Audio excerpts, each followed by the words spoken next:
Águas Belas, Pernambuco, anos 1940. O vento seco do sertão pernambucano carrega mais do que poeira pelo ar sufocante de Águas Belas. Carrega segredos, carrega o cheiro metálico do medo. E no meio deste cenário árido, onde o rio Ipanema corta a terra como uma cicatriz antiga, uma comunidade inteira vive sob o peso silencioso de uma violência que poucos ousam nomear. Os Funiô, o povo da beira do rio, conhecem cada pedra, cada árvore, cada curva deste território há séculos. Suas vozes ecoam na língua Yati, o único idioma indígena ainda vivo no Nordeste, sussurrando histórias que o mundo dos brancos prefere não escutar. Mas em 1940, algo mudou para sempre no coração desta terra ancestral. Era uma época em que ser indígena no Brasil significava viver na invisibilidade forçada, quando o Estado brasileiro implementava políticas que beiravam o genocídio sistemático. Uma época em que caciques desapareciam sem explicação, quando famílias inteiras eram removidas de suas terras tradicionais, quando a morte chegava de mãos dadas com a expansão da fronteira agrícola. E os Funiô estavam bem no centro desta tempestade de sangue. O Serviço de Proteção ao Índio, ironicamente criado para proteger, havia se transformado numa máquina de horror.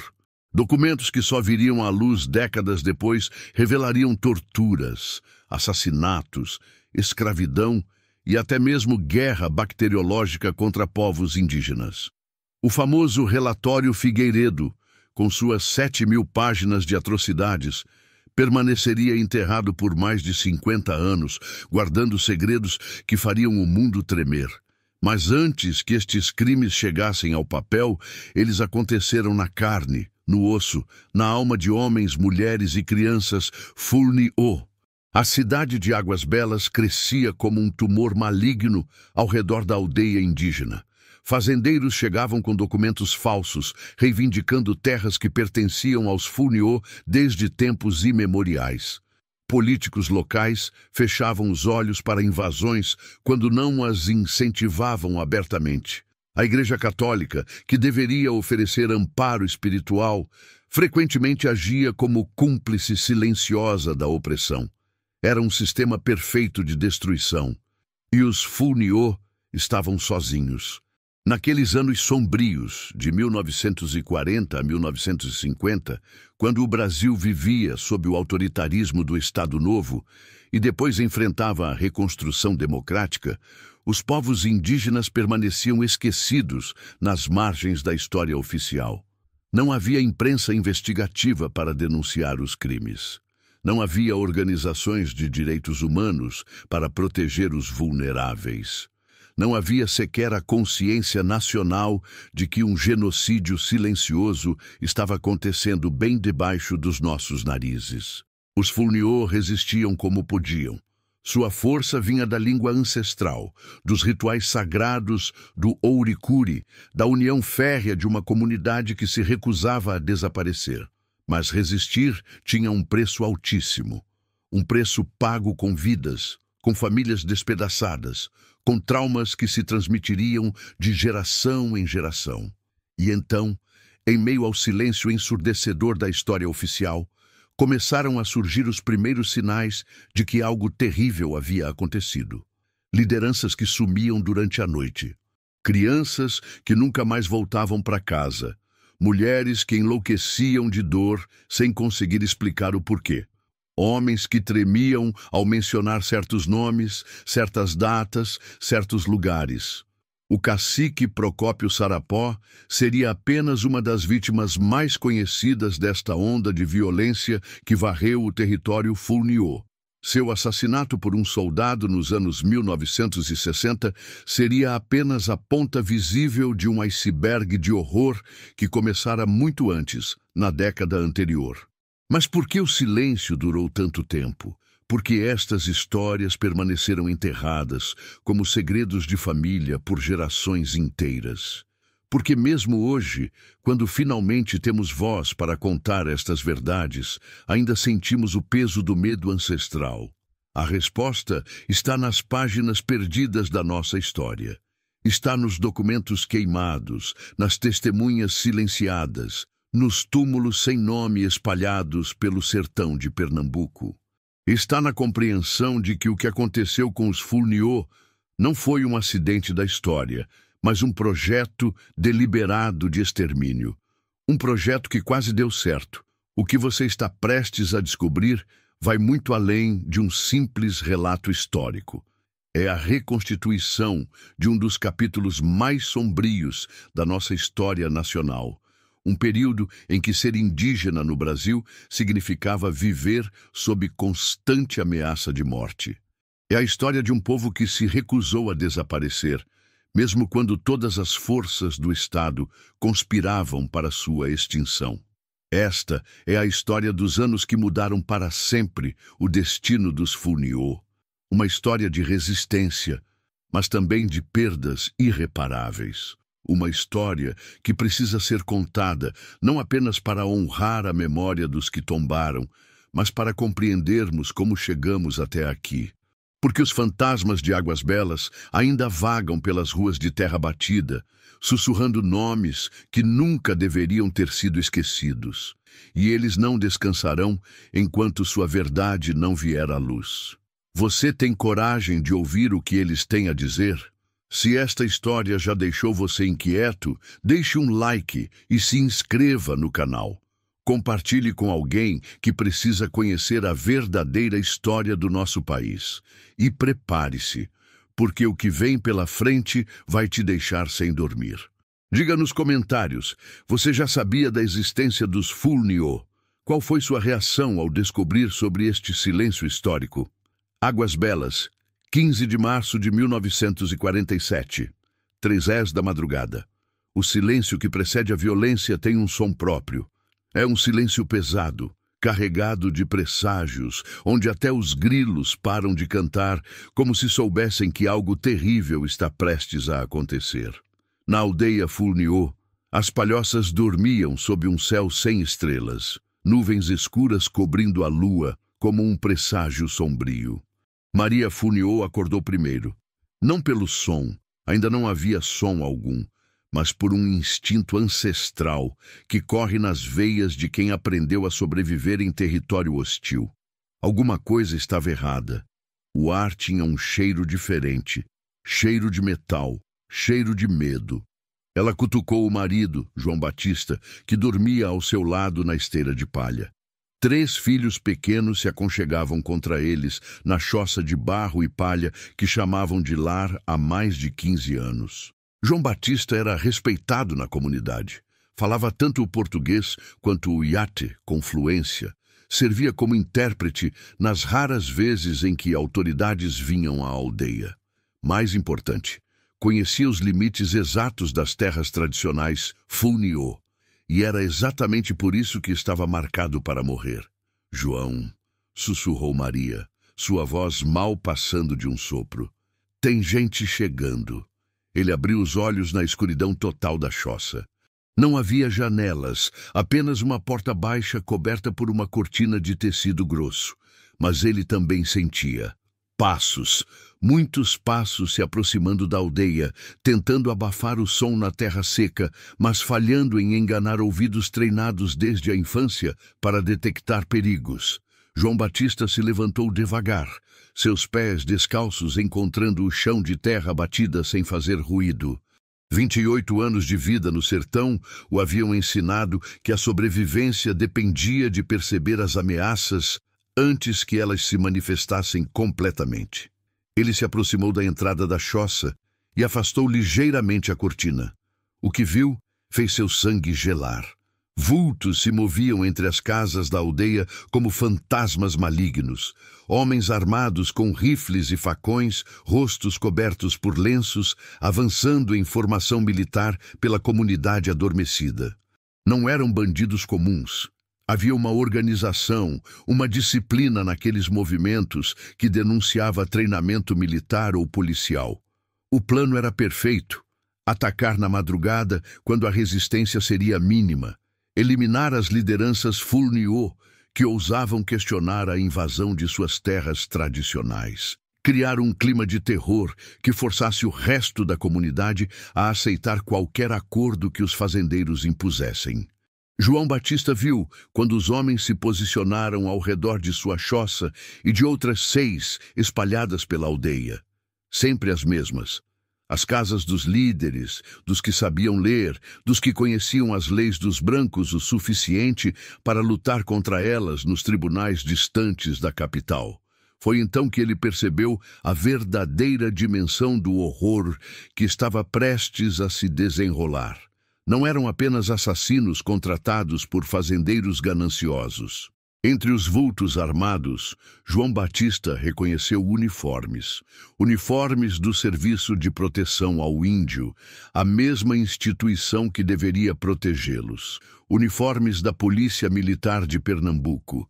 Funcionários públicos, pagos com dinheiro dos impostos, ali para executar uma operação de extermínio.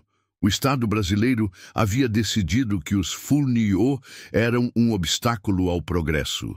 E obstáculos precisavam ser removidos. João Batista se afastou da entrada, o coração batendo tão forte que temia que os assassinos do lado de fora pudessem escutá-lo.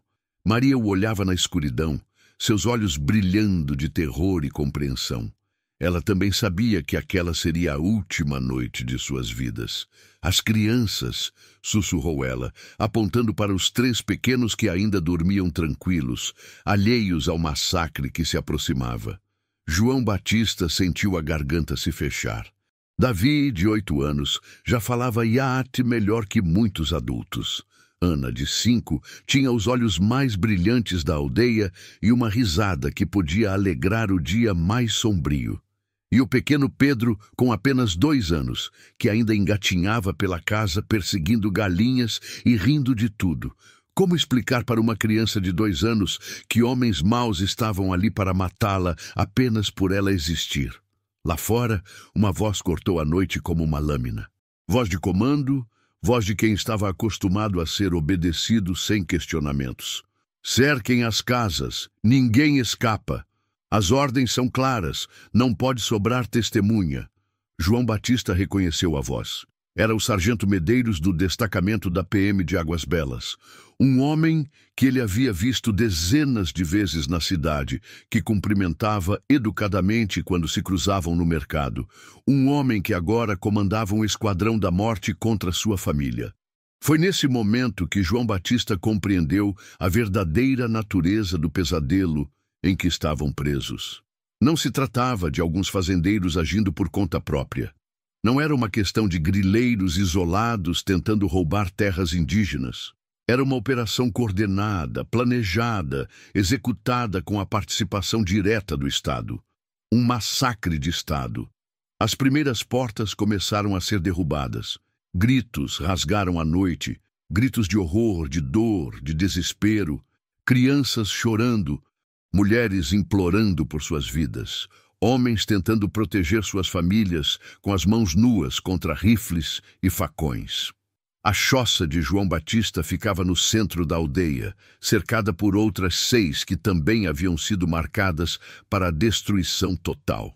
Ele podia ouvir os sons se aproximando, passos pesados, ordens gritadas, o som inconfundível de corpos sendo arrastados. Maria agarrou os 3 filhos, acordando-os no desespero. Eles começaram a chorar, assustados com a confusão, sem entender por que mamãe estava tremendo tanto, por que papai parecia ter visto um fantasma. João, a voz de Maria era apenas um sussurro desesperado. O que nós fazemos? Ele olhou para a família, para os rostos inocentes dos filhos, para os olhos da mulher que amava há mais de 10 anos. E soube que não havia resposta para essa pergunta. Não havia lugar para correr. Não havia como lutar contra rifles com as mãos nuas. Não havia como negociar com homens que chegaram ali para exterminar. A porta da choça explodiu para dentro, e a escuridão da noite foi iluminada pelo clarão mortal dos disparos. Mas como pode um Estado que se diz civilizado planejar e executar o extermínio sistemático de famílias inteiras? Como funcionários públicos, pagos para proteger, podem se transformar em carrascos impiedosos? A resposta estava enterrada nos arquivos secretos que só veriam a luz décadas depois. E o que eles revelaram foi mais terrível do que qualquer pesadelo. O grito que ninguém queria ouvir Águas Belas, 3 dias após o massacre. 18 de março de 1947. Maria Funiô não conseguia parar de cavar. Suas mãos sangradas, unhas quebradas, dedos em carne viva, arranhavam a terra seca com a determinação feroz de uma mulher que havia perdido tudo e não tinha mais nada a perder. O sol escaldante do meio-dia castigava suas costas, mas ela nem sentia. A dor física era insignificante comparada ao buraco negro que havia se aberto em seu peito. 3 dias. 3 dias desde que os assassinos uniformizados invadiram sua choça e estilhaçaram sua vida em pedaços irreparáveis. 3 dias desde que ela viu o marido João Batista cair diante de seus olhos, tentando proteger os filhos com o próprio corpo. 3 dias desde que assistiu impotente os pequenos Davi, Ana e Pedro serem executados como se fossem animais sendo abatidos. Mas Maria havia sobrevivido. Ferida, traumatizada, carregando uma bala no ombro esquerdo que os médicos da cidade se recusavam a retirar. Índia não tem dinheiro para pagar, disseram, mas viva. E enquanto houvesse um sopro de vida em seus pulmões, ela não descansaria até que a verdade sobre aquela noite de horror viesse à luz. O problema era que ninguém queria escutar a verdade. As autoridades de Águas Belas haviam criado uma versão oficial dos fatos. Não houve massacre algum. As famílias Funiô simplesmente migraram para outras regiões em busca de melhores condições de vida. Os corpos que alguns vizinhos juram ter visto sendo arrastados, boatos infundados espalhados por pessoas interessadas em criar confusão. As manchas de sangue nas choças abandonadas, resultado de uma briga entre índios bêbados que saiu do controle. Maria sabia que era tudo mentira e ia provar. Ela havia conseguido esconder os corpos do marido e dos filhos numa cova rasa, atrás da aldeia, longe dos olhos dos assassinos que voltaram no dia seguinte para limpar as evidências. Agora, 3 dias depois, ela os desenterrava um por um, carregando-os nos braços até a estrada que ligava Águas Belas à capital do estado. Se as autoridades locais se recusavam a investigar, ela levaria as provas diretamente para Recife. A primeira parada foi o cartório da cidade. Maria chegou suada, coberta de terra, carregando nos braços o corpinho do pequeno Pedro. O escrivão, um homem gordo de bigode grisalho chamado Antônio Ferreira, quase desmaiou quando a viu. "O que é isso, mulher? Você ficou louca? Quero registrar a morte do meu filho", disse Maria em português quebrado, mas determinado. Ele foi assassinado. Todos foram assassinados. Ferreira olhou em volta nervosamente, como se os assassinos pudessem estar escondidos atrás das estantes de documentos. "Não posso registrar nada sem ordem das autoridades competentes, e as autoridades já deixaram claro que não houve crime algum. Então você vai fechar os olhos para um menino morto?" Maria apontou para o corpo nos seus braços. "Vai fingir que ele nunca existiu? Eu não posso fazer nada. É ordem superior. Ordem superior." A frase que Maria ouviria centenas de vezes nos próximos anos. A próxima parada foi a delegacia. O delegado Sebastião Ramos, um homem alto e magro com olhos de cobra, nem se deu ao trabalho de disfarçar a irritação quando Maria entrou em sua sala. "Já disse para você, Índia. Não houve crime. Sua família se mudou. Isso que você está carregando aí é encenação." "Encenação?" Maria depositou suavemente o corpo de Pedro sobre a mesa do delegado. O menino estava pálido, com 2 buracos de bala no peito pequeno. "Você chama isso de encenação?" Ramos desviou o olhar, mas sua voz permaneceu firme. "Não vou registrar boletim de ocorrência baseado em fantasia de índia maluca. Sai da minha delegacia antes que eu te prenda por perturbação da ordem pública. Perturbação da ordem pública. Uma mãe exigindo justiça pelos filhos assassinados era considerada uma ameaça à ordem pública. Maria saiu da delegacia e foi diretamente para a igreja. O padre Francisco, um português idoso que havia chegado a Águas Belas 5 anos antes, ao menos teve a decência de parecer constrangido quando ela apareceu em sua porta. Maria, ele sussurrou, olhando para o menino morto. Eu sei que você está sofrendo, mas o senhor vai negar enterro cristão para uma criança inocente. Não é que eu queira negar, é que as circunstâncias são complicadas.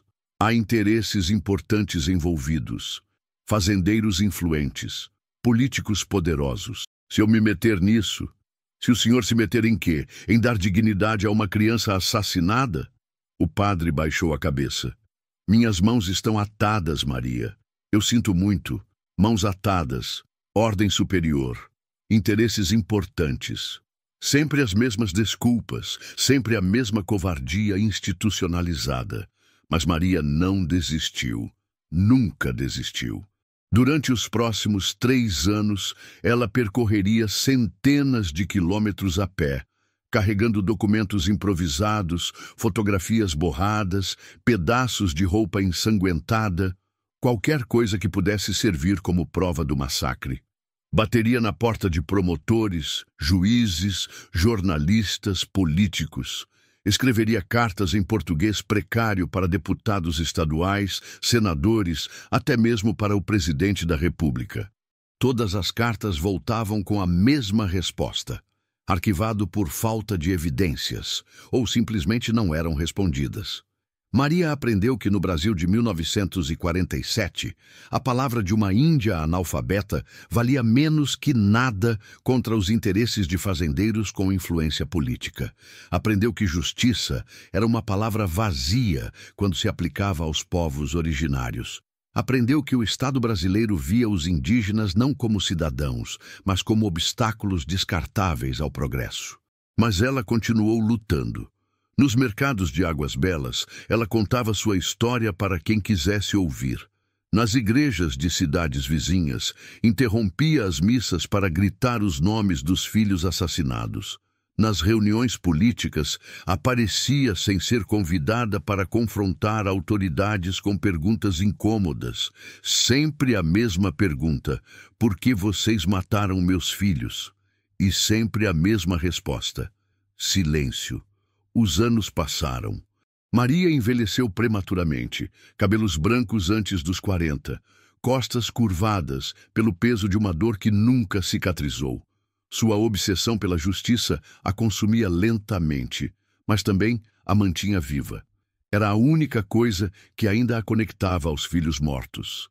Em 1952, 5 anos após o massacre, ela finalmente conseguiu uma audiência com um promotor público em Recife. Homem jovem, recém-formado, ainda não completamente corrompido pelo sistema. Ele ouviu sua história com atenção, tomou notas, pediu detalhes. No final da reunião disse: Maria, eu acredito em você, mas preciso que entenda. Não há mais provas, não há mais testemunhas vivas. Os corpos desapareceram, os documentos foram destruídos. Não há como processar alguém baseado apenas em seu testemunho. Maria olhou nos olhos do promotor e perguntou: se fossem seus filhos, o senhor desistiria? Ele não soube responder. Até onde você iria para obter justiça pelos seus filhos assassinados? Até onde uma mãe pode ir antes que a dor se torne loucura? Deixe seu comentário. Você acha que Maria devia ter desistido ou continuar lutando contra um sistema que claramente estava contra ela? O que você faria no lugar dela? A cidade que sabia de tudo, Águas Belas, 1948. 1 ano após o massacre. Em cidades pequenas, os segredos têm vida própria. Eles se espalham como fogo em pasto seco, sussurrados atrás de portas fechadas, trocados em olhares furtivos no mercado central, murmurados durante as missas de domingo, quando o padre se afasta do púlpito. E em Águas Belas havia um segredo tão grande, tão terrível, que dividiu para sempre a alma da cidade. Todo mundo sabia, ninguém falava. Zé do Armazém foi o primeiro a quebrar o silêncio, mesmo que sem querer. Era um homem simples, dono do único estabelecimento que vendia de tudo um pouco na cidade, desde farinha de mandioca até tecidos grossos para fazer roupas de trabalho. Tinha os cabelos grisalhos despenteados e um jeito de falar mansa que inspirava confiança. Conhecia todo mundo na cidade e todo mundo conhecia ele. Na manhã de 16 de março de 1947, um dia depois do massacre, Zé abriu seu armazém como sempre fazia há 20 anos. Mas quando os primeiros clientes chegaram, viram que alguma coisa estava diferente. Suas mãos tremiam quando pegava as mercadorias. Seus olhos estavam vermelhos, como se tivesse passado a noite inteira chorando. Dona Conceição, uma senhora que frequentava o armazém desde menina, perguntou se ele estava se sentindo bem. Foi uma noite desgraçada, murmurou Zé, sem levantar os olhos do balcão. Uma noite que eu queria poder esquecer. Por quê, Zé? O que aconteceu? Ele olhou em volta, verificou se não havia mais ninguém no estabelecimento e sussurrou. Eu vi, Conceição. Vi quando eles voltaram da aldeia, carregando coisas que não deviam carregar. Conceição sentiu um arrepio percorrer sua espinha. Que tipo de coisas? Zé engoliu seco antes de responder. Sacos pesados, que pingavam. A partir daquele dia, Zé do Armazém nunca mais foi o mesmo. Começou a beber cachaça durante o expediente, coisa que nunca havia feito. Falava sozinho quando achava que ninguém estava vendo. Acordava gritando no meio da noite, segundo contavam os vizinhos. E quando Maria Furniô aparecia na cidade procurando por justiça, Zé fechava o armazém e se escondia nos fundos da loja até ela ir embora.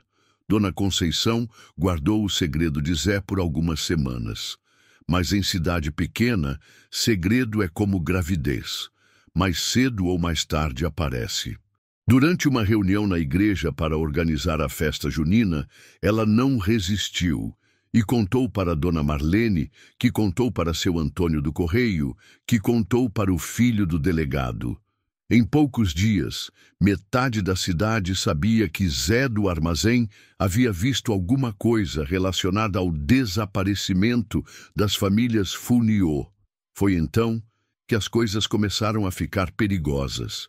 Na madrugada de 15 de abril, exatamente um mês depois do massacre, alguém quebrou todas as janelas do armazém de Zé.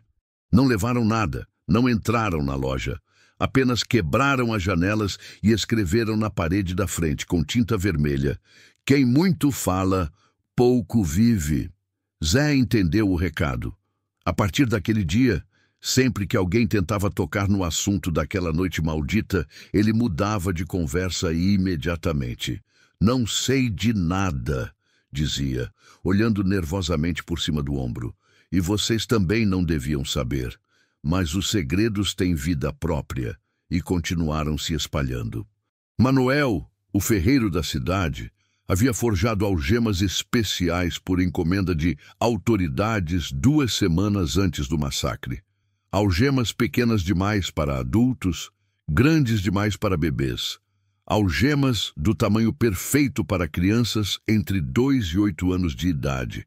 Quando questionado sobre o assunto, Manuel alegou que não se lembrava de nada, mas sua esposa, Dona Rosa, começou a ter pesadelos terríveis.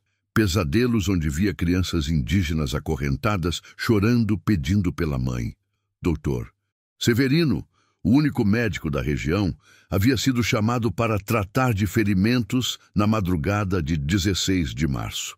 Quando chegou ao local indicado, uma fazenda abandonada a 5 quilômetros da cidade, encontrou 6 homens feridos à bala.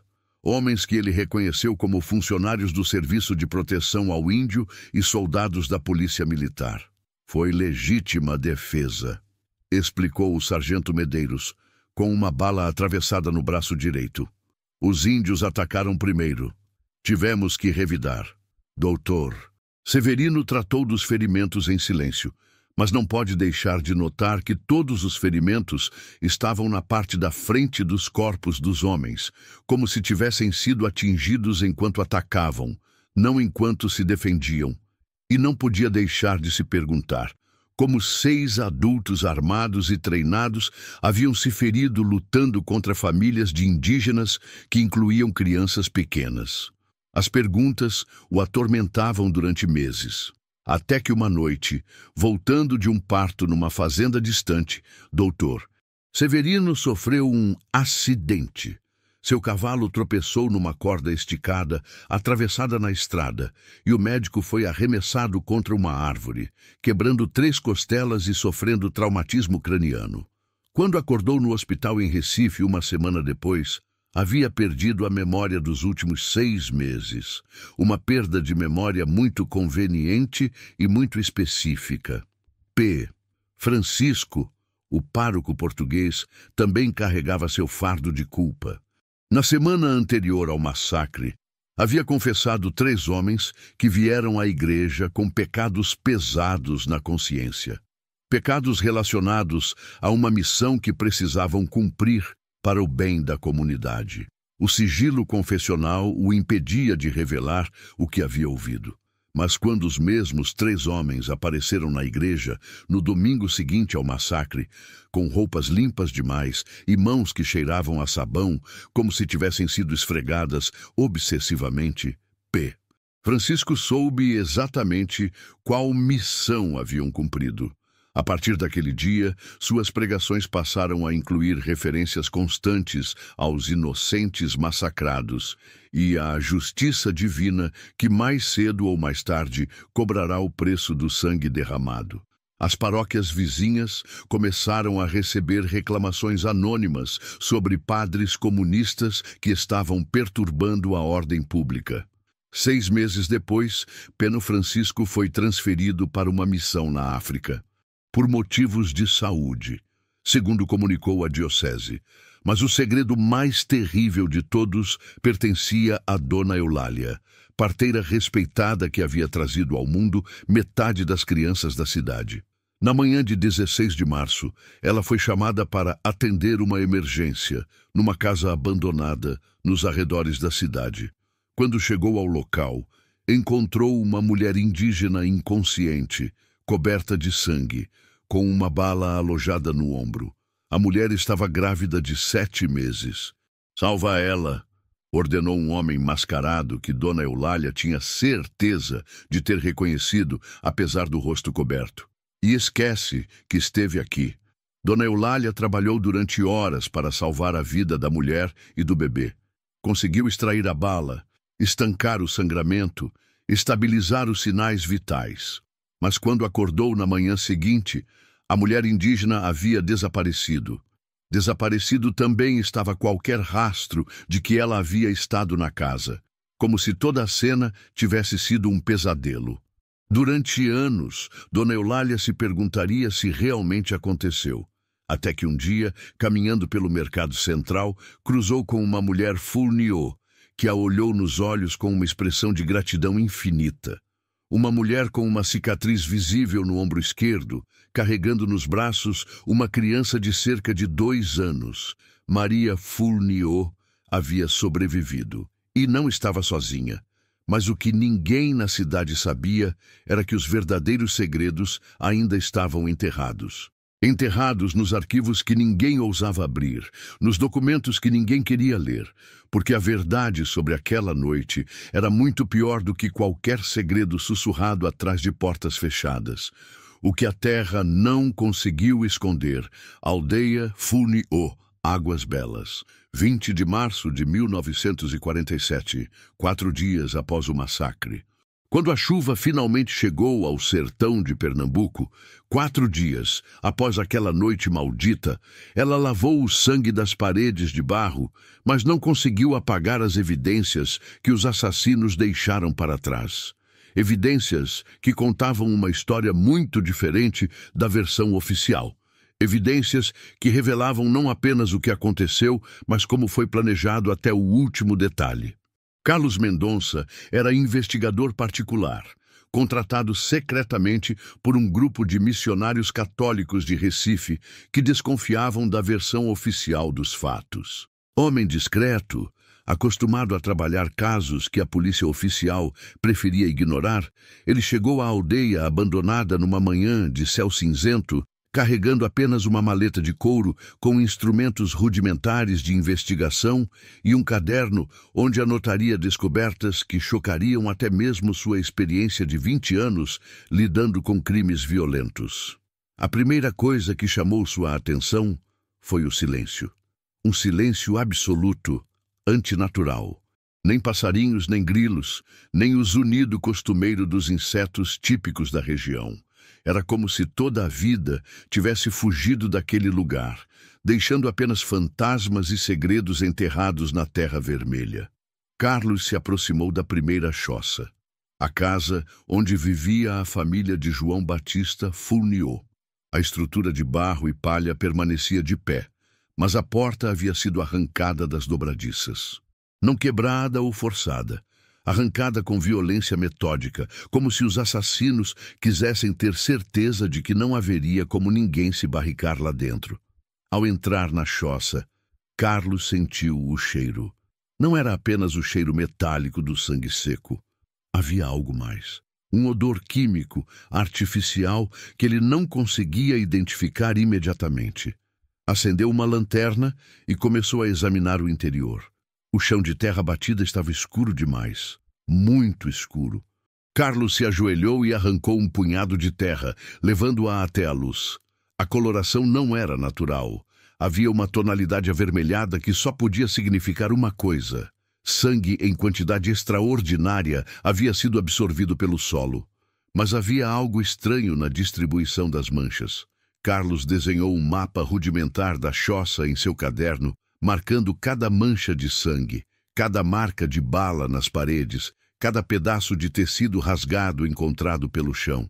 O que emergia desse mapa era um padrão que não fazia sentido se os assassinos tivessem simplesmente invadido e atirado.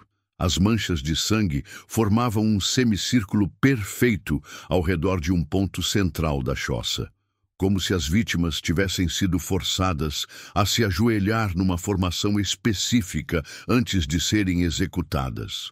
Não havia sinais de luta, não havia móveis derrubados, não havia marcas de corrida ou desespero. Havia sinais de organização militar. Carlos encontrou 17 cápsulas de bala espalhadas pelo chão, todas do mesmo calibre, todas do mesmo fabricante. Balas de uso exclusivo das Forças Armadas Brasileiras não disponíveis para civis.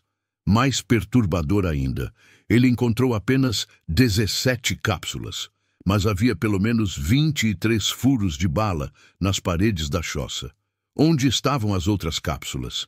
A segunda choça, lar da família de Antônio Fournier, revelou um mistério ainda mais sinistro. Carlos encontrou marcas de cordas no chão, formando um padrão circular, cordas que haviam sido queimadas deliberadamente, deixando apenas cinzas e rastros negros na terra. Ao redor dessas marcas circulares, pequenas pegadas, pegadas de crianças. O investigador sentiu o estômago revirar quando compreendeu o que estava vendo. As crianças haviam sido amarradas em círculo, forçadas a assistir a algo que nenhuma criança deveria ver. E depois, Carlos preferiu não completar o pensamento. Na terceira choça, descobriu algo que o deixou sem palavras. Impressões digitais, centenas delas, marcadas na argila úmida das paredes com uma substância escura que parecia ser sangue, mas não eram impressões caóticas, deixadas durante uma luta. Eram impressões organizadas, deliberadas. Alguém havia forçado as vítimas a colocar as mãos nas paredes, deixando suas impressões digitais como se fossem assinaturas numa sentença de morte. Por quê? Qual era o sentido dessa crueldade ritualística? Carlos fotografou cada impressão com uma câmera primitiva, mas sabia que as fotografias nunca seriam aceitas como evidência oficial. Sabia também que, provavelmente, seria o único registro que restaria daquelas marcas, porque em poucos dias as chuvas mais fortes do inverno chegariam e apagariam tudo. A quarta choça guardava o mistério mais perturbador de todos. Carlos encontrou um buraco no chão, cavado com precisão cirúrgica. Um buraco do tamanho perfeito para enterrar algo do tamanho de uma criança pequena. Mas o buraco estava vazio e limpo demais.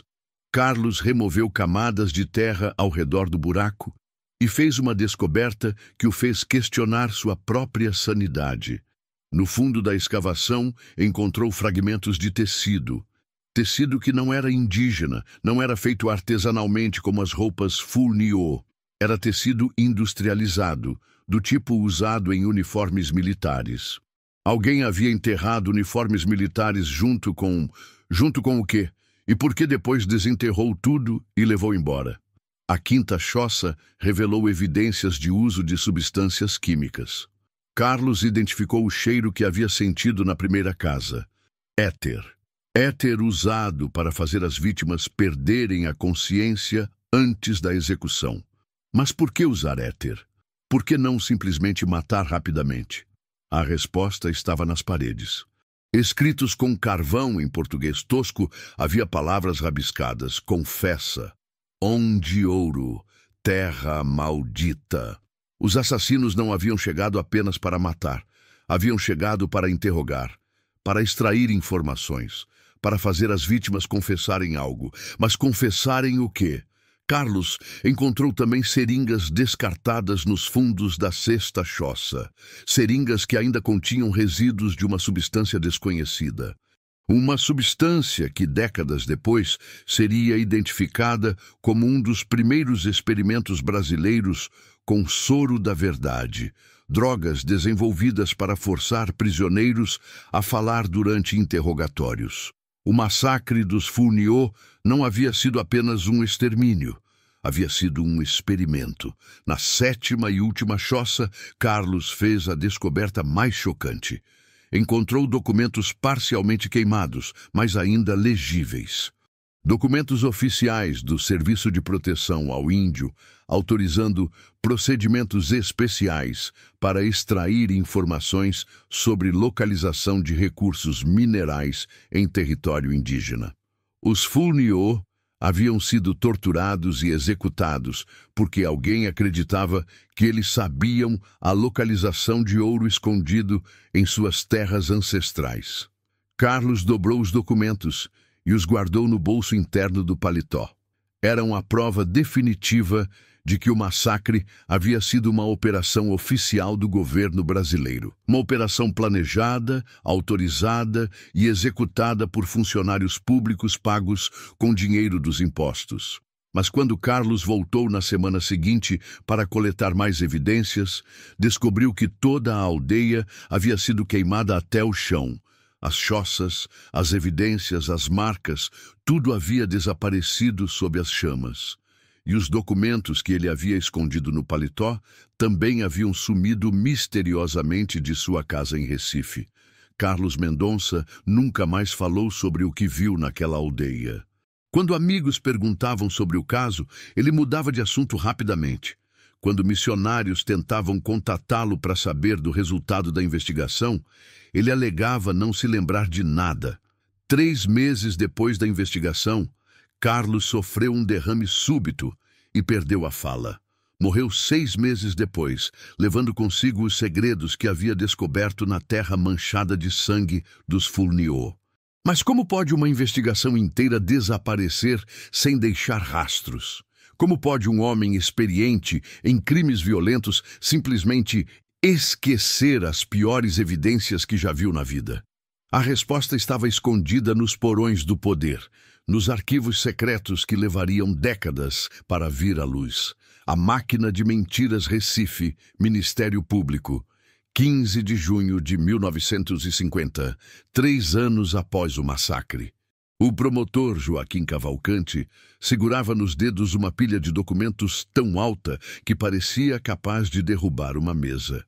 3 anos de investigação, centenas de depoimentos, milhares de páginas de relatórios e nem uma única evidência sólida que pudesse ser apresentada a um júri. Era impossível. Era estatisticamente impossível que um crime envolvendo dezenas de vítimas, executado por vários assassinos, presenciado por testemunhas, não deixasse nenhum rastro utilizável de evidência. A menos que alguma força muito poderosa estivesse trabalhando sistematicamente para apagar cada pista que surgisse. Joaquim havia sido designado para o caso porque era considerado incorruptível. Formado pela Faculdade de Direito do Recife, com as melhores notas de sua turma, filho de família tradicional pernambucana, homem religioso e de princípios sólidos. Se alguém podia levar o caso dos Funiô até as últimas consequências, esse alguém era Joaquim Cavalcante. O problema é que quanto mais fundo ele cavava, mais óbvio ficava que alguém havia cavado antes dele e enterrado tudo o que importava. A primeira pista promissora havia surgido em agosto de 1947, 5 meses após o massacre. Uma testemunha finalmente havia concordado em falar. Raimundo Silva, caminhoneiro que fazia a rota entre Águas Belas e Recife, jurava ter visto uma operação militar na estrada na madrugada de 16 de março. Eram uns 8, 10 homens. Raimundo havia contado para Joaquim, suando frio apesar do ventilador ligado no gabinete do promotor. Todos fardados, carregando sacos pesados para dentro de caminhões militares. Sacos que pareciam ter formato humano, sabe? Joaquim se animou. Finalmente uma testemunha disposta a falar, com detalhes específicos, que podia identificar veículos militares e até mesmo números de placas. 2 semanas depois, Raimundo Silva morreu num acidente de trânsito. Seu caminhão capotou numa curva que ele fazia há 15 anos, sem problemas. O laudo pericial não encontrou sinais de sabotagem, mas também não conseguiu explicar como um motorista experiente havia perdido o controle em condições climáticas perfeitas. A segunda pista veio de uma fonte ainda mais promissora. O sargento Roberto Andrade, da Polícia Militar de Águas Belas, que procurou Joaquim em segredo no final de 1947. "Não posso mais aguentar o peso na consciência", disse Roberto, um homem de 40 anos, com olhos fundos e mãos trêmulas. "Eu estava lá naquela noite. Não participei das execuções, mas estava lá. Posso dar nomes, datas, detalhes de como tudo foi planejado." Joaquim quase não acreditou na própria sorte. Um policial militar, disposto a confessar participação numa operação ilegal, era o tipo de evidência que poderia destronar governadores e mandar dezenas de pessoas para a cadeia. Roberto marcou de encontrar Joaquim na semana seguinte para gravar um depoimento formal. Não apareceu. Quando Joaquim mandou investigar, descobriu que o sargento havia pedido transferência urgente para o Amazonas por motivos pessoais e desaparecido sem deixar endereço. 6 meses depois, chegou a Recife a notícia de que o sargento Roberto Andrade havia morrido atacado por índios hostis numa missão de exploração no interior do Amazonas. Seu corpo nunca foi encontrado. A terceira pista veio através de documentos. Em janeiro de 1948, um funcionário anônimo do Arquivo Público Estadual contatou Joaquim alegando ter descoberto requisições militares suspeitas datadas de março de 1947.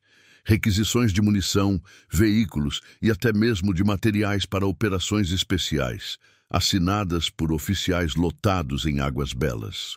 O funcionário marcou um encontro numa praça deserta do centro de Recife para entregar os documentos. Joaquim chegou no horário combinado e esperou por 2 horas. O homem nunca apareceu. No dia seguinte, Joaquim soube que havia ocorrido um incêndio acidental no Arquivo Público Estadual. O incêndio destruiu especificamente a seção onde ficavam guardados os documentos militares de 1947. Uma coincidência extraordinária. A quarta pista foi a mais frustrante de todas. "Doutor, Severino, o médico que havia tratado dos ferimentos dos assassinos na noite do massacre, começou a recuperar fragmentos de memória 2 anos depois do acidente que o deixou amnésico. Em março de 1949, ele procurou Joaquim num estado de agitação extrema. "Estou lembrando de algumas coisas", sussurrou o médico, olhando nervosamente por cima do ombro. "Pedaços da noite, rostos, nomes. Se o senhor me der uns dias para organizar as lembranças, posso identificar pelo menos 3 dos homens que tratei."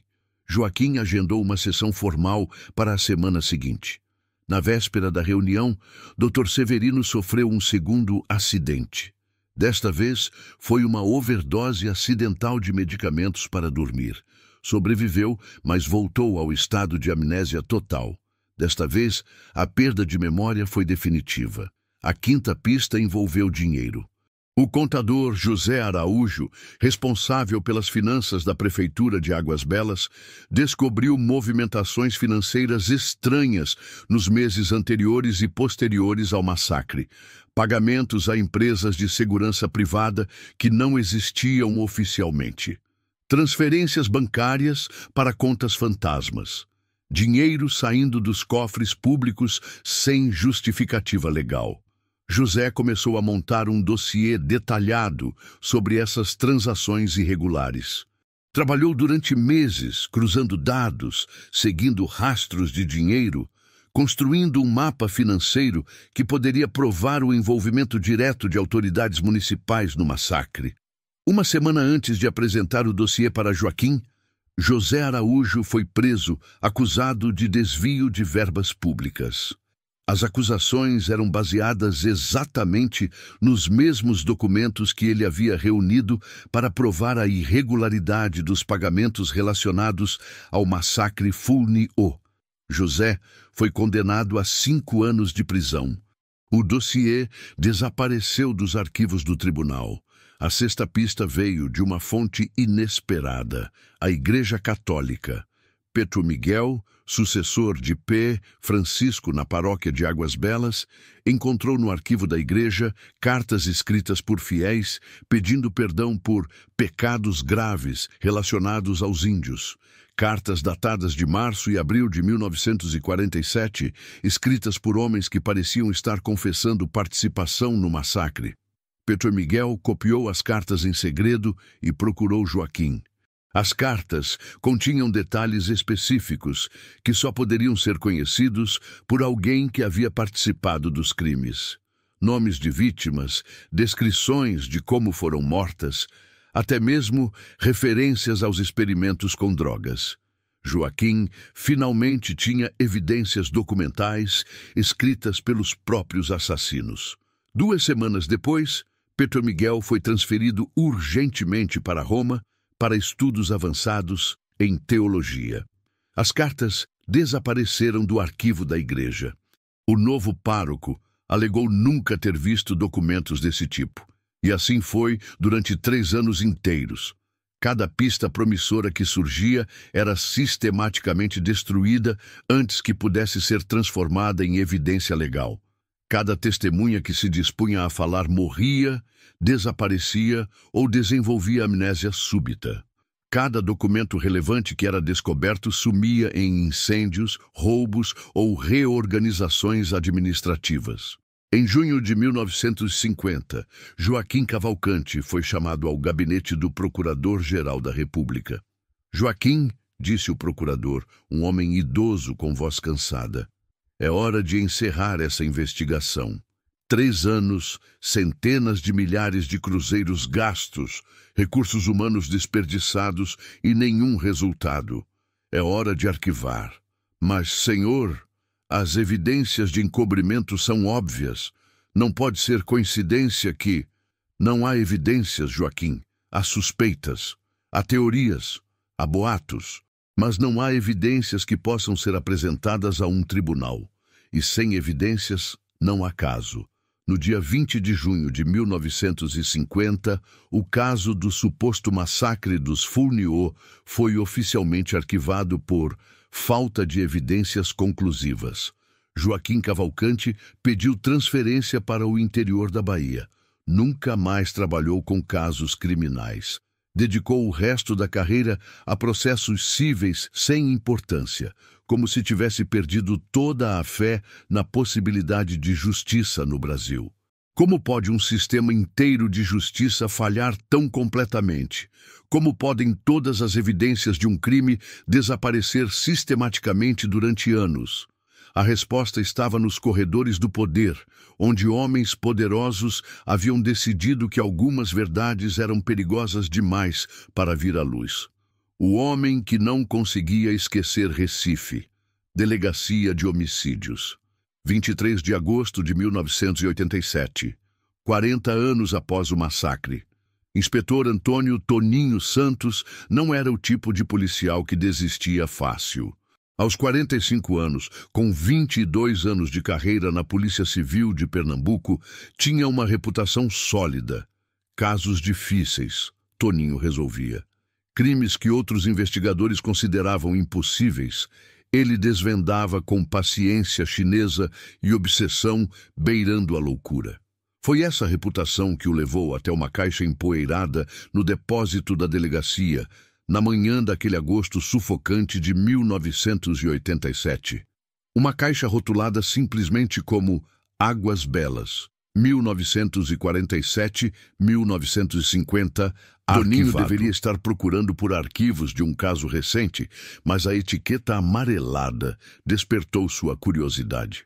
40 anos arquivado? Em 4 décadas de polícia, nunca havia visto um caso ficar tanto tempo guardado sem resolução.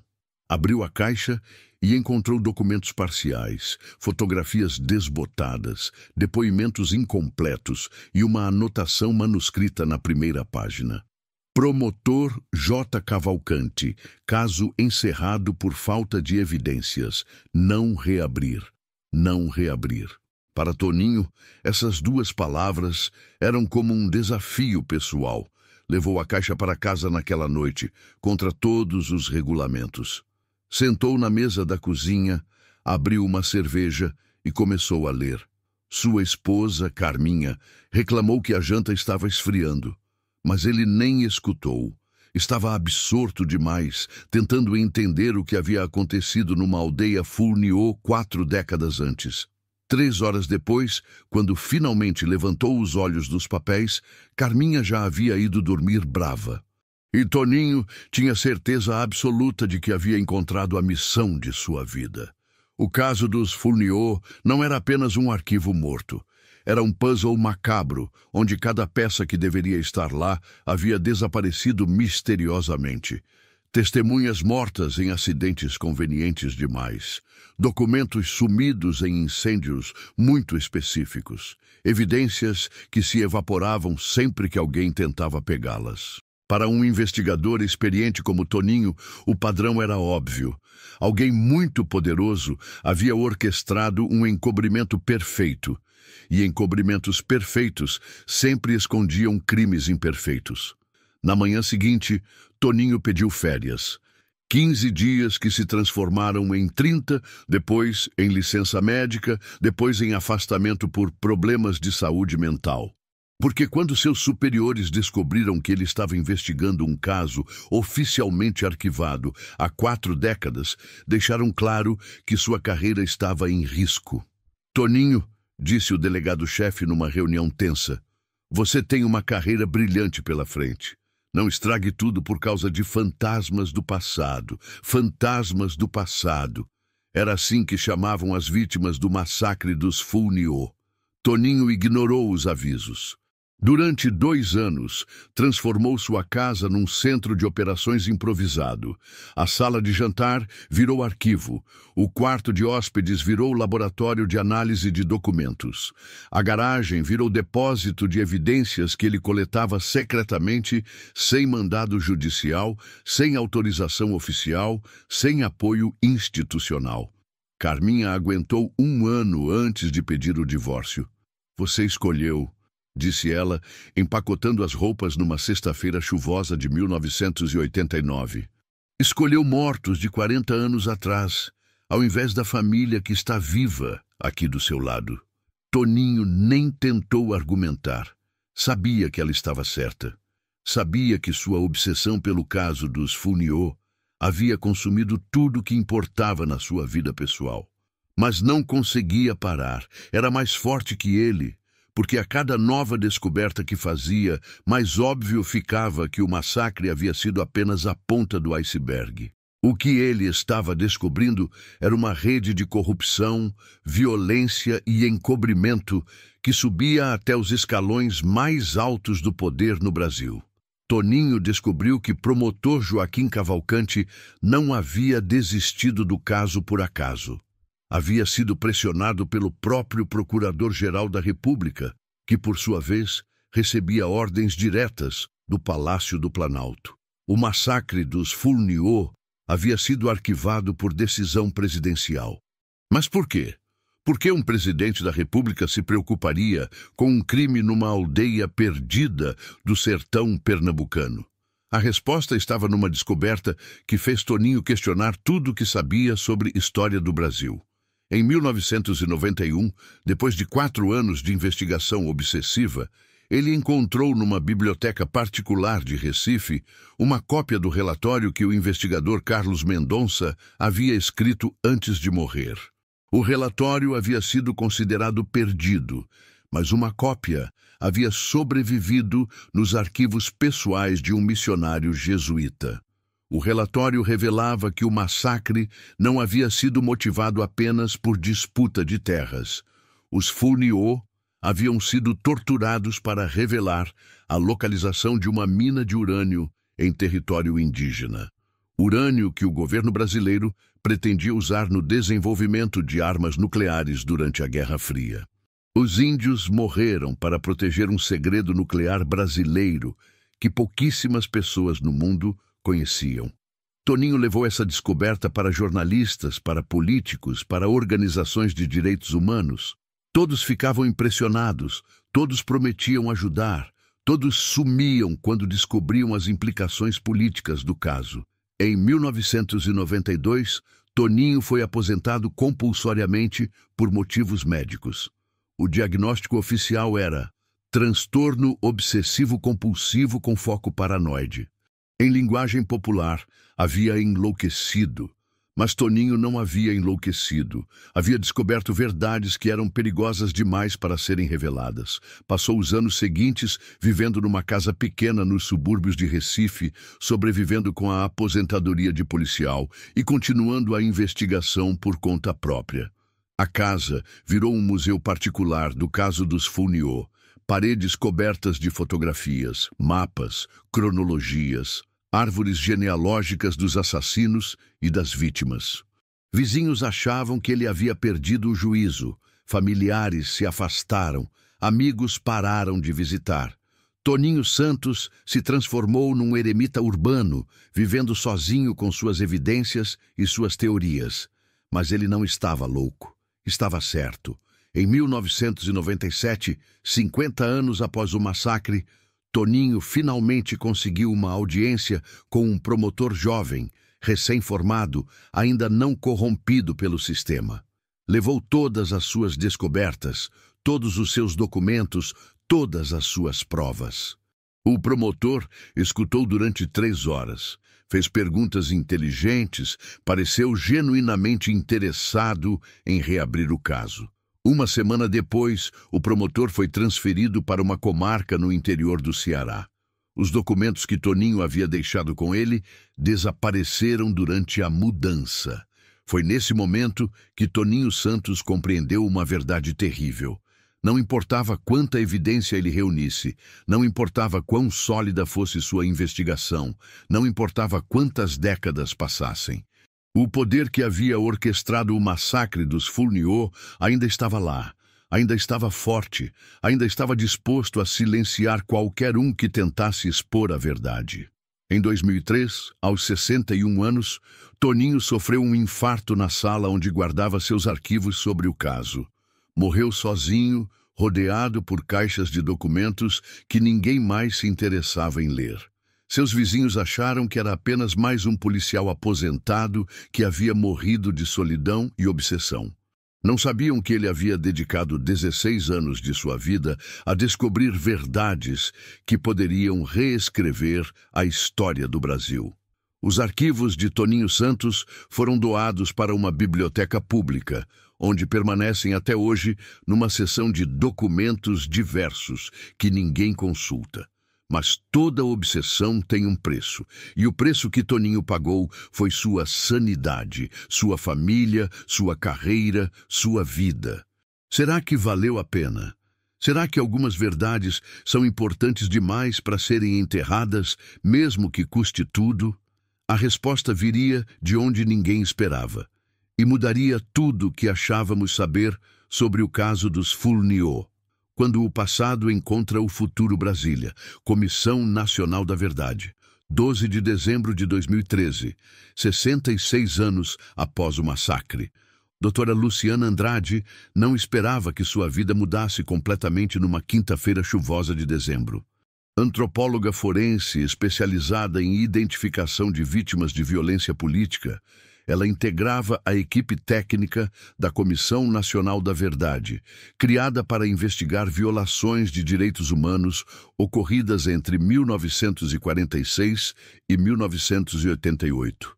Eram quase 18 horas quando chegou à sua mesa uma caixa que mudaria tudo. Os arquivos pessoais de Antônio Toninho Santos, doados 10 anos antes para a Biblioteca Pública de Recife e agora transferidos para a comissão por uma bibliotecária que percebeu sua relevância histórica. Luciana abriu a primeira pasta e encontrou uma nota escrita à mão na letra trêmula do ex-investigador. Para quem encontrar isto? Gastei 16 anos da minha vida provando que o Estado brasileiro executou famílias indígenas inteiras para esconder um programa nuclear secreto. Não consegui convencer ninguém. Talvez vocês no futuro tenham ferramentas que eu não tinha. As vítimas merecem justiça mesmo 60 anos depois. Luciana sentiu um arrepio. Em 2 anos, trabalhando na comissão, havia visto atrocidades inimagináveis cometidas pela ditadura militar, mas nunca havia encontrado evidências de um massacre de Estado envolvendo o programa nuclear nos anos 1940. Passou a noite inteira lendo os arquivos de Toninho. Quando o sol nasceu na manhã seguinte, ela tinha certeza de que havia encontrado o caso mais importante de sua carreira. Na segunda-feira, Luciana apresentou suas descobertas preliminares para o coordenador da Comissão Nacional da Verdade, Dr. Pedro Dallari. Se as informações deste investigador estiverem corretas, disse Luciana, espalhando documentos pela mesa, estamos diante não apenas de um massacre de indígenas, mas de evidência direta de que o Brasil desenvolveu armas nucleares décadas antes do que admite oficialmente. Dr. Dallari examinou os documentos com expressão grave. Em 2013, o Brasil ainda negava categoricamente ter tido qualquer programa de armamento nuclear durante a Guerra Fria. Você tem certeza da autenticidade destes materiais? É exatamente isso que precisamos descobrir. Mas, doutor, temos tecnologias hoje que não existiam quando este homem fez sua investigação. Análise de DNA, datação por carbono, espectroscopia de documentos, bancos de dados digitalizados. Podemos testar tudo o que ele afirmava ser verdade. A primeira descoberta veio mais rápido do que esperavam. Luciana submeteu as fotografias que Toninho havia copiado dos arquivos do investigador Carlos Mendonça para análise digital moderna. Técnicas de realce de imagem revelaram detalhes que eram invisíveis em 1991.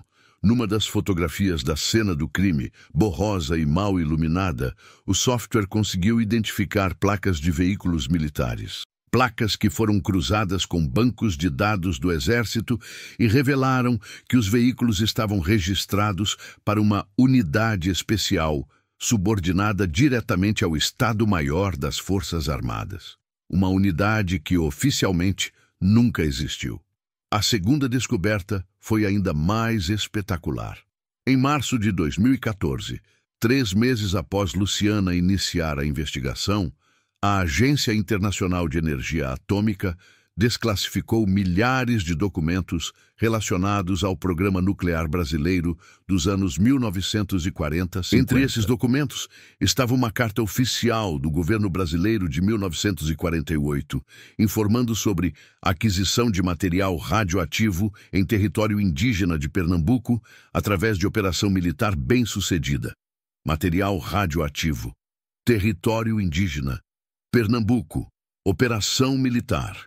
Todas as peças do quebra-cabeças de Toninho Santos finalmente se encaixando. A terceira descoberta veio de uma fonte completamente inesperada. Em abril de 2014, o Wikileaks publicou cables diplomáticos americanos dos anos 1940, que incluíam referências a incidente com tribos hostis em região de interesse estratégico no Brasil, e menções à necessidade de manter sigilo absoluto sobre recursos minerais descobertos em território nativo. Os Estados Unidos sabiam desde 1947 que o Brasil havia massacrado indígenas para acessar depósitos de urânio, mas a descoberta mais impressionante veio da própria ciência forense. Luciana conseguiu autorização judicial para exumar corpos enterrados num cemitério abandonado nos arredores de Águas Belas. Corpos que, segundo depoimentos antigos, poderiam ser de vítimas Fulniô. A análise de DNA foi revolucionária. Comparando amostras dos ossos exumados com DNA de descendentes Fulniô ainda vivos, conseguiram identificar 5 vítimas do massacre. Mais importante, a análise toxicológica dos ossos revelou traços de substâncias químicas consistentes com soro da verdade dos anos 1940. Toninho Santos estava certo. Os Fulniô haviam sido torturados com drogas antes de serem executados. Em maio de 2014, Luciana fez uma descoberta que mudou completamente a dimensão internacional do caso. Vasculhando arquivos desclassificados da CIA, encontrou referências à Operação Caatinga, um programa conjunto Brasil-EU para neutralizar ameaças comunistas em áreas de interesse estratégico durante os primeiros anos da Guerra Fria. A Operação Caatinga incluía uma lista de alvos prioritários para neutralização. Na lista, lideranças indígenas com conhecimento de recursos minerais estratégicos. Os Fulniô não haviam sido mortos por fazendeiros gananciosos ou por racismo local. Haviam sido executados numa operação militar conjunta entre Brasil e Estados Unidos, com o objetivo específico de acelerar o programa nuclear brasileiro durante a Guerra Fria. A quarta descoberta foi pessoal e devastadora. Luciana rastreou a família do ex-investigador Toninho Santos e descobriu que ele havia deixado uma filha, hoje com 35 anos, que cresceu acreditando que o pai havia enlouquecido com teorias conspiratórias. Quando Luciana apresentou para a filha de Toninho todas as evidências que confirmavam as investigações do pai, a mulher desabou em lágrimas. Ele não era louco, sussurrou, folheando os relatórios científicos. Meu pai não era louco. Ele sabia a verdade há 20 anos e ninguém acreditou nele. Em dezembro de 2014, a Comissão Nacional da Verdade incluiu o massacre dos Fulniô em seu relatório final como caso paradigmático de violência de Estado contra povos indígenas durante o período investigado. Mas havia um problema que ameaçava enterrar novamente toda a investigação. As descobertas sobre o programa nuclear brasileiro e a participação americana no massacre criaram uma crise diplomática internacional. O governo brasileiro foi pressionado pelos Estados Unidos a contextualizar apropriadamente as revelações para não prejudicar relações estratégicas históricas. Contextualizar apropriadamente. Código diplomático para mentir novamente. E foi nesse momento que Luciana percebeu que sua luta estava apenas começando. Ter a verdade científica não significava automaticamente ter justiça política, porque descobrir quem cometeu os crimes era apenas o primeiro passo. O segundo passo, muito mais difícil, seria convencer o mundo de que essas verdades precisavam ser reveladas, independentemente das consequências políticas. Mas será possível que, mesmo com toda a tecnologia moderna, com todas as evidências científicas, com todas as provas documentais, o poder ainda seja forte o suficiente para silenciar a verdade? A resposta estava muito mais próxima do que qualquer um imaginava, e viria de onde ninguém esperava. O inimigo, que nunca se escondeu. Recife, Assembleia Legislativa de Pernambuco. 15 de março de 2015, 68 anos após o massacre. Quando doutora Luciana Andrade entrou no gabinete do deputado estadual Coronel Augusto Beltrão para apresentar os resultados da investigação da Comissão Nacional da Verdade, ela não imaginava que estava cara a cara com o arquiteto de tudo que havia descoberto nos últimos 2 anos. Augusto Beltrão, 89 anos, patriarca de uma das famílias mais poderosas de Pernambuco, recebeu a antropóloga com a cortesia formal de quem passou décadas dominando a política estadual. Elegante, bem vestido, com olhos azuis ainda vivos, apesar da idade avançada, ele parecia a imagem perfeita do estadista respeitado que havia se tornado. Na parede atrás de sua mesa presidencial, fotografias com todos os presidentes da República desde Getúlio Vargas, placas de homenagem de dezenas de instituições, diplomas de honra ao mérito de universidades, câmaras de comércio, associações militares, a vida inteira dedicada ao serviço público, como dizia sua biografia oficial. Mas Luciana havia descoberto quem realmente era Augusto Beltrão e por que ele havia concordado tão rapidamente em recebê-la.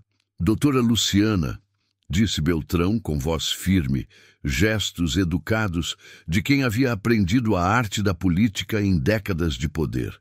Li com atenção o relatório que sua equipe preparou sobre os acontecimentos de Águas Belas em 1947. Trabalho muito minucioso, devo reconhecer. Luciana sentou-se na cadeira em frente à mesa presidencial, tentando controlar a adrenalina. 2 anos de investigação haviam levado até aquele momento. O confronto direto com o homem que ordenou a morte de famílias indígenas inteiras. Senhor deputado, descobrimos algumas coisas que gostaria de esclarecer com o senhor. Imagine, doutora. Estou à disposição. Luciana abriu sua pasta e retirou uma fotografia amarelada de 1947. A imagem mostrava um grupo de homens fardados posando em frente a um veículo militar. No centro da foto, um jovem oficial do exército com os braços cruzados e expressão séria. O senhor reconhece esta fotografia? Beltrão examinou a imagem sem demonstrar surpresa ou constrangimento. Reconheço. Sou eu, obviamente. Tinha 21 anos na época, recém-formado pela Academia Militar. Estava servindo em Águas Belas como parte de uma operação de mapeamento geológico da região. Mapeamento geológico. Interessante, porque nossa investigação revelou que o senhor estava lá para localizar depósitos de urânio em território indígena. Doutora, em 1947, eu era um tenente sem importância, cumprindo ordens superiores. Se havia urânio ou qualquer outro material na região, não era informação que chegasse ao meu nível. Luciana retirou um segundo documento da pasta. Uma ordem militar assinada de próprio punho por Augusto Beltrão, datada de 12 de março de 1947, 3 dias antes do massacre. Esta ordem, assinada pelo senhor, autoriza procedimentos de interrogatório avançado para extrair informações sobre localização de recursos minerais estratégicos. Procedimentos de interrogatório avançado, Tenente Beltrão. O senhor sabe o que isso significa? Pela primeira vez, Beltrão hesitou antes de responder, mas apenas por alguns segundos. Doutora, eu era muito jovem. As ordens vinham de Brasília, do mais alto escalão do governo federal. Naquela época, estávamos no início da Guerra Fria. O Brasil precisava se posicionar estrategicamente no cenário mundial. Às vezes, decisões difíceis precisavam ser tomadas para o bem maior da nação. Bem maior da nação. O senhor está se referindo ao assassinato de 17 pessoas, incluindo 8 crianças? Estou me referindo ao contexto histórico de uma época que a senhora não viveu e talvez não compreenda completamente. Luciana sentiu o sangue ferver, mas manteve a calma profissional. Retirou um terceiro documento, o relatório do investigador Carlos Mendonça, que havia desaparecido em 1947. Este relatório descreve como as vítimas foram torturadas com drogas experimentais antes de serem executadas. Drogas fornecidas por laboratórios farmacêuticos da família Beltrão, laboratórios que o senhor herdou de seu pai e que se tornaram uma das maiores fortunas farmacêuticas do Nordeste. Coincidência interessante, não? Augusto Beltrão se recostou na cadeira presidencial e pela primeira vez seu rosto mostrou algo além de cortesia política. Mostrou frieza calculista. Doutora Luciana, a senhora é uma pesquisadora competente. Passou 2 anos reunindo documentos, fazendo análises, construindo teorias, mas parece não compreender ainda uma questão fundamental. Qual questão? Quem a senhora acha que tem poder para autorizar investigações da Comissão Nacional da Verdade? Quem aprova os orçamentos? Quem indica os coordenadores? Quem decide quais casos são investigados e quais são arquivados? Luciana sentiu um arrepio gelado percorrer sua espinha. A família Beltrão não controla apenas laboratórios farmacêuticos, doutora. Controla bancos, empreiteiras, empresas de comunicação, universidades, tem parentes no Supremo Tribunal Federal, no Congresso Nacional, no alto comando das Forças Armadas. Tem influência em todos os governos estaduais do Nordeste há 70 anos. Beltrão se levantou da cadeira e caminhou até a janela que dava vista para o centro do Recife. A senhora gastou 2 anos investigando um crime de 1947. Mas não investigou quem permitiu que sua investigação acontecesse. Não investigou porque, depois de 60 anos de sigilo absoluto, de repente surgiram documentos, testemunhas, evidências científicas. O que o senhor está querendo dizer? Beltrão se virou de volta para Luciana com um sorriso que não chegava aos olhos. Estou dizendo que a senhora foi autorizada a descobrir a verdade porque nós decidimos que era hora da verdade vir à tona. Numa versão controlada, contextualizada, que nos permite parecer transparentes sem comprometer nossos interesses essenciais. O senhor está confessando? Estou explicando como o poder real funciona no Brasil, doutora. O massacre de 1947 nos deu controle sobre as maiores reservas de urânio do país. Isso financiou nossa expansão econômica por décadas. Construímos um império familiar que hoje vale bilhões de reais. Luciana tentou processar o que estava ouvindo. Beltrão continuou. Todo mundo que tentou expor a verdade prematuramente foi desencorajado. O investigador Carlos Mendonça, o promotor Joaquim Cavalcante, o inspetor Toninho Santos, dezenas de outros ao longo das décadas, não porque tínhamos medo da verdade, mas porque ainda não era o momento certo para ela. E agora é o momento certo. Agora eu tenho 89 anos, doutora. Meus filhos e netos estão consolidados em posições de poder. Nossas empresas são grandes demais para falir, mesmo com escândalos. Nossa influência política é hereditária. A verdade sobre 1947 não pode mais nos prejudicar. Na verdade, pode até nos beneficiar.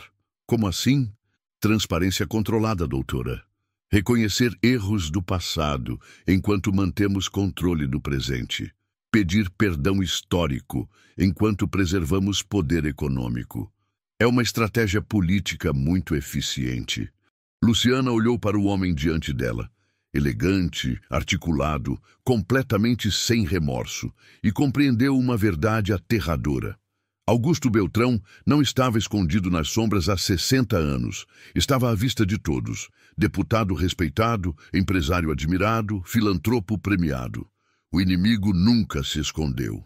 Ele governou. Uma última pergunta, deputado.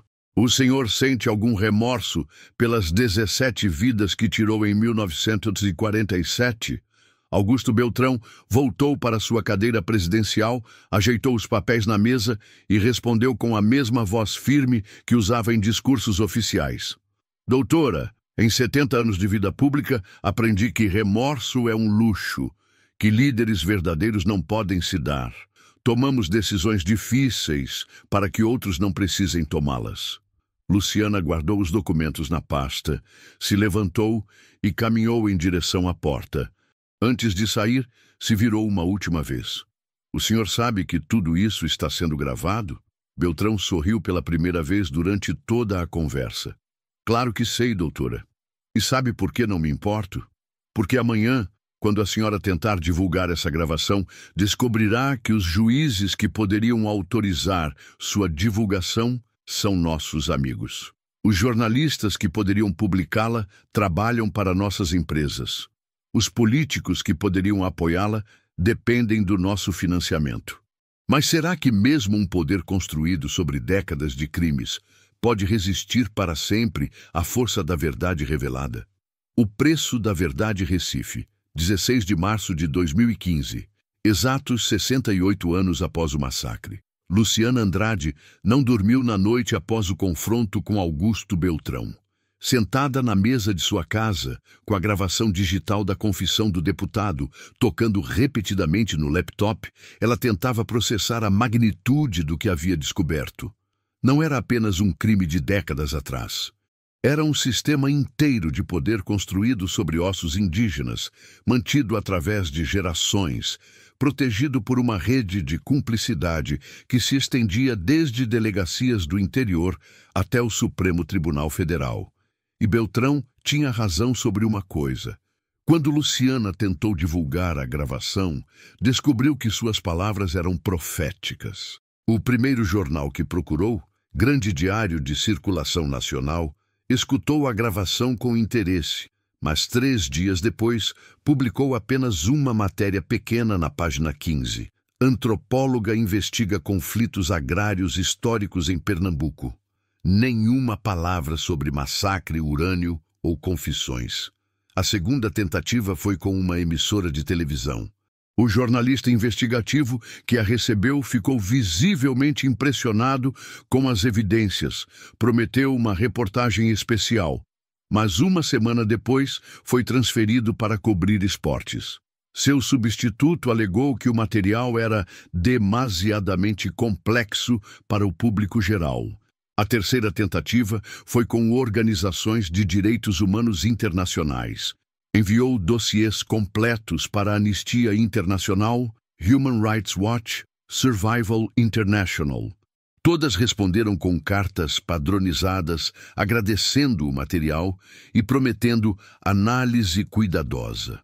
Nunca mais soube nada, mas Luciana não desistiu. Se não podia furar o bloqueio midiático tradicional, usaria a internet. Criou um blog onde publicou integralmente todos os documentos, fotografias, análises de DNA, gravações. Em 6 meses, o blog tinha mais de 50.000 visualizações. Pesquisadores de universidades estrangeiras começaram a citar seu trabalho. Documentaristas independentes fizeram filmes baseados em suas descobertas. A verdade estava se espalhando. Lentamente, mas se espalhando. E foi então que as pressões começaram. Luciana foi chamada para esclarecimentos na Polícia Federal. Sua casa foi invadida 2 vezes por ladrões que não levaram nada de valor, mas reviram todos os seus arquivos. Seu telefone começou a fazer ruídos estranhos. Carros desconhecidos começaram a aparecer estacionados em frente ao seu prédio. Em setembro de 2015, ela foi demitida da universidade, onde dava aulas por cortes orçamentários. Em novembro, perdeu o apartamento porque o proprietário decidiu vender para a família. Em dezembro, sua conta bancária foi bloqueada por suspeita de irregularidades fiscais. O sistema que Beltrão descreveu estava funcionando perfeitamente, mas algumas coisas haviam mudado para sempre. Maria Funiô, agora com 87 anos, ainda viva e morando na aldeia, finalmente teve seu testemunho oficialmente reconhecido pela Comissão Nacional da Verdade. Pela primeira vez em quase 70 anos, alguém havia escutado sua história e acreditado nela. Eu sempre soube que um dia a verdade sairia, disse Maria numa cerimônia em Águas Belas, onde recebeu uma homenagem oficial. Meus filhos não morreram à toa. O filho que ela carregava no ventre na noite do massacre, hoje com 67 anos, tornou-se pajé da comunidade Funiô, guardião da memória tribal, responsável por manter vivas as histórias que o mundo dos brancos tentou apagar. 5 universidades brasileiras incluíram o caso dos Funiô em seus currículos de antropologia e história.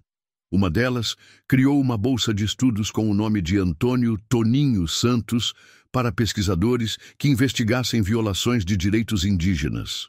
Um documentário independente sobre o caso ganhou prêmios em festivais internacionais.